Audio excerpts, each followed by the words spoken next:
Дорогие друзья, сегодня мы стоим перед выбором, который определит наше будущее.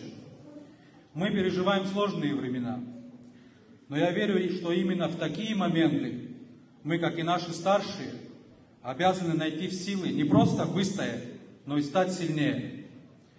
Мы народ, который знает цену борьбы. Мы не раз сталкивались с испытаниями, но мы каждый раз находили в себе мужество двигаться дальше. Сегодня мы стоим на перепутье, и наш путь вперед лежит не через разобщенность и постоянный кризис, а через единство и перемены.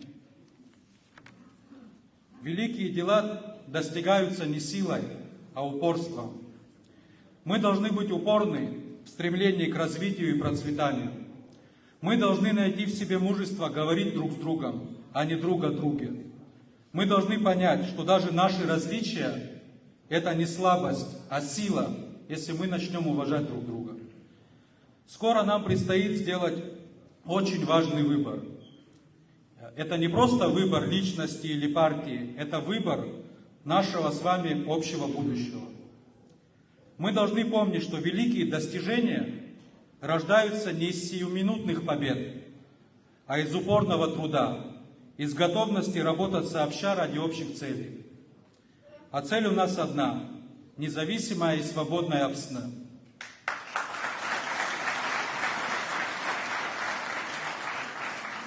Во время войны и трудный послевоенный период мы выстояли благодаря нашей сплоченности.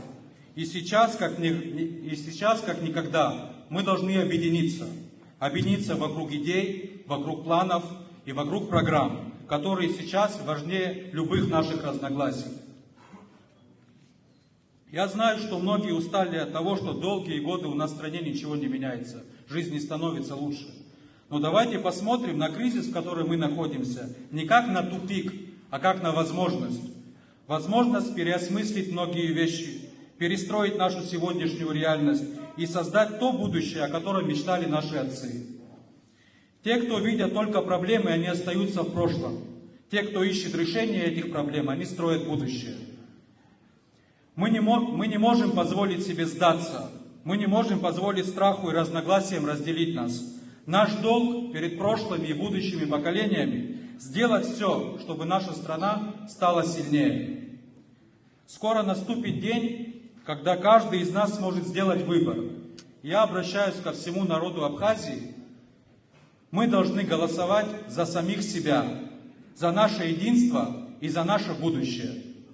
И еще одну я уже под конец хочу